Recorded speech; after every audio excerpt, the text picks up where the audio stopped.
This episode is sponsored by BetterHelp. October 10th is World Mental Health Day, and this year we are saying thank you to therapists. BetterHelp therapists have helped over 5 million people worldwide on their mental health journeys. That's millions of stories and millions of journeys. Behind each one of them is a therapist who showed up, listened, and helped someone take that next step forward. Moments in therapy, like asking the right questions, having a safe place to get emotional or cry, or small wins, they can change lives. This World Mental Health Day, BetterHelp is honoring those connections and the therapists who make them possible while showing how easy it is to get guidance from a licensed therapist online with BetterHelp. I've been doing therapy for over 2 years and I couldn't recommend it enough. It's helped me so much with relationships with my friends, families, even myself. It's helped me understand myself better, and it's just made for such a better life. It really has. With over 30,000 therapists, BetterHelp is the world's largest online therapy platform, having served over 5 million people globally. And it works with an average rating of 4.9 out of 5 for live sessions based on over 1.7 million client reviews. This World Mental Health Day, we are collaborating with those therapists who have helped millions of people take a step forward. If you're ready to find the right therapist for you, BetterHelp can help you start that journey. Our listeners get 10% off of their first month at BetterHelp.com/PFF. That's BetterHelp, HELP.com/PFF. Rams and the Ravens. Rams win this game 17-3. Top 5 graded players that we had for the Los Angeles Rams. Cornerback Quentin Lake an 87.3. Linebacker Sean Dolak an 84.2. Cornerback Darius Williams an 80.8. Linebacker Nate Lehman a 78.3. Cornerback Emmanuel Forbes a 76.3. And then Matthew Stafford in this game a 68.2 on Baltimore side of things. Defensive tackle John Jenkins, top man at an 89.8. Offensive guard Andrew Voorhees behind him with a 77.3.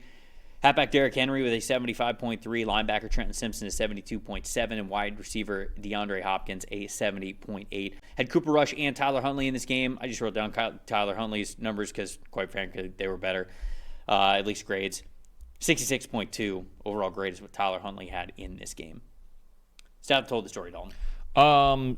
Similar to the Steelers against the Browns. I just think, look, the task, and Derrick Henry ran the ball a lot better than I thought he would in this game. The Ravens had that part going a little bit, but you got to be on your A game against this pass rush. I mean, you need to beat Jared Verse and Byron Young and these guys.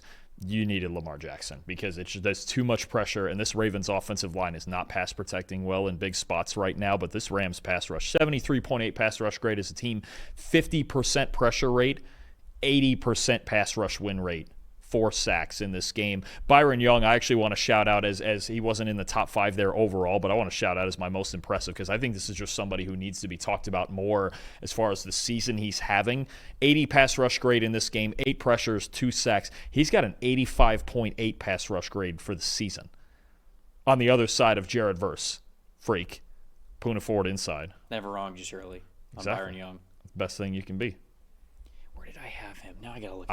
It's you Kobe Turner inside freak. Just this Rams pass rush is on that group in that group of units with Cleveland, with Pittsburgh, with those teams to where you need your A game up front, no matter where the game is played or what style of game you're playing. Because I think to me that was the difference in the game is that this offensive line and Cooper Rush and Tyler Huntley, whoever was playing quarterback at any given snap, they just didn't stand a chance against this front four in a game where it's wild for me to think that the Ravens played a lot better in this game overall than I thought they would, and they still lost 17-3 because this defensive line for the Rams is just an absolute monster.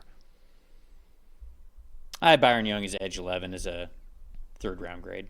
That's where he went, no? 3rd or 4th round? I think he did. I thought I was higher on him. Maybe I was just higher in consensus, and he ended up going 3rd round, but I like Byron Young when he was coming out. I'm counting it as a win. I don't care. Whatever. Stat that told the story, honestly, is the Ravens fumbles. And it's it was the fumble with Zay Flowers and then sort of the botched exchange with Cooper Rush and Zay Flowers once again. I mean, the Ravens already couldn't do that. And the fact that they had 2 fumbles and both of them were lost, I mean, it just that's how the game gets to where it is. That's how you score 3 points, and you're never going to beat the Rams whenever that's the case. So I think that's the stat that told the story there. The fact of the matter is just the Ravens are just not in a good place right now when it comes to their roster. They've got those stars hurt. Even the guys who are out there, they're probably not playing 100%. You don't have Lamar Jackson anyways. Derrick Henry finally had a good game, in the first time in a couple of weeks here, and it amounts to 3 points for them. So they're just not able to get it done right now. Zay Flowers was, I'm pretty sure, questionable in this game anyways, that he was even going to play. And so it's just it's tough sledding for the Ravens right now, and it's hard to think that it's going to get better until they just get a lot more healthy, and certainly until they get Lamar Jackson out there. Most impressive for me was Nate Landman. 76.3 overall defensive grade, 17 total tackles in this game. Get the ice bath ready for this dude. 88.7 defensive grade on third down specifically. He was really a key part in them holding up a goal line stand. I believe it was a tush push, like a QB sneak, where he was just like holding up that line of scrimmage there, which is a massive play from him, and then made a couple of nice plays in coverage on third down as well. Most disappointing for me, I'll just knock him out right now, Isaiah Likely. Isaiah Likely was coming off a really nice year, his best year as a receiver last year. And I know he's been fighting through some injuries and he's missed some time this year, missed the beginning of the season, but 45.5 receiving grade, only had 2 targets for 2 catches in this game for 6 yards.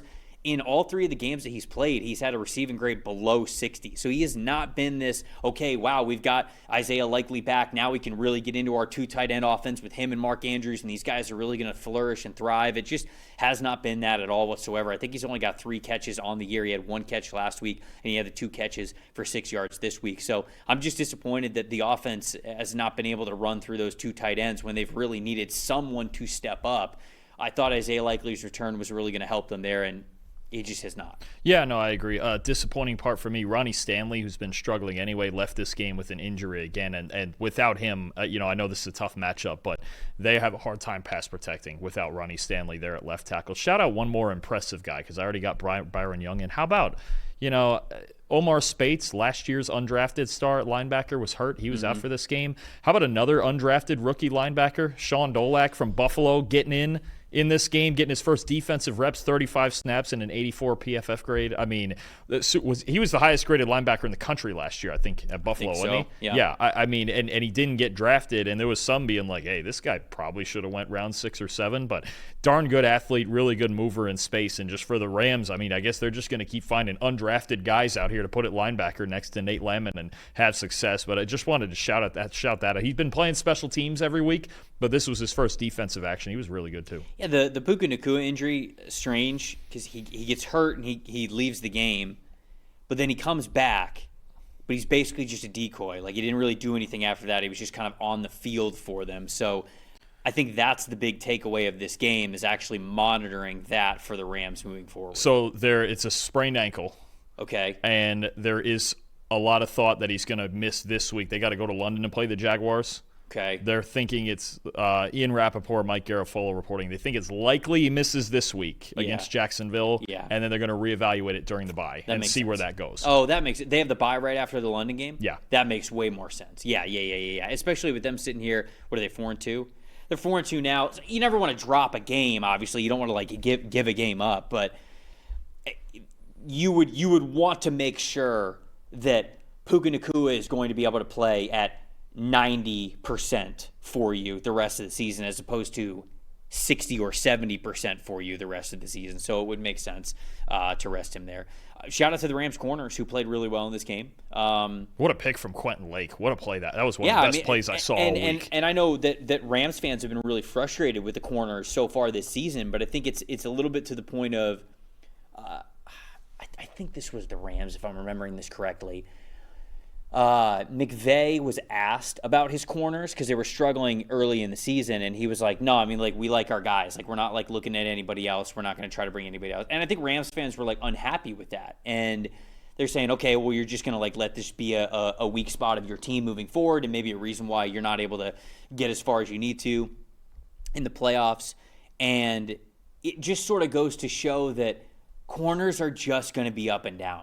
And yes, sometimes you get into a point where you need to make a change here, but here you have a guy standing behind his corners, and now they have a really good game for you. And it's just, now they see the potential, and they probably see the potential in practice. And so, not that we can't question the rosters of these teams, but it was just evidence to the fact that the Rams corners can get it done.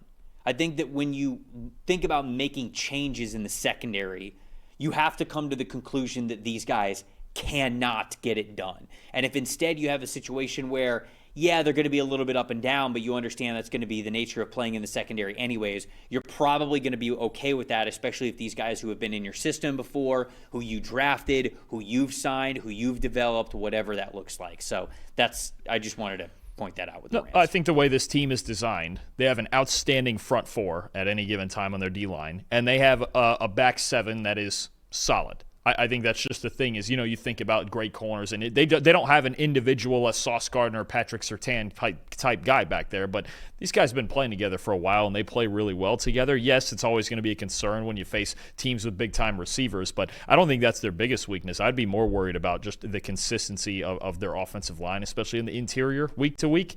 But, no, I mean, I just don't think they have a ton of big names, so sometimes those guys don't get as much credit as they should. It's a solid group. It's not a world-beaten group, but it's good enough, especially considering the pass rush they have.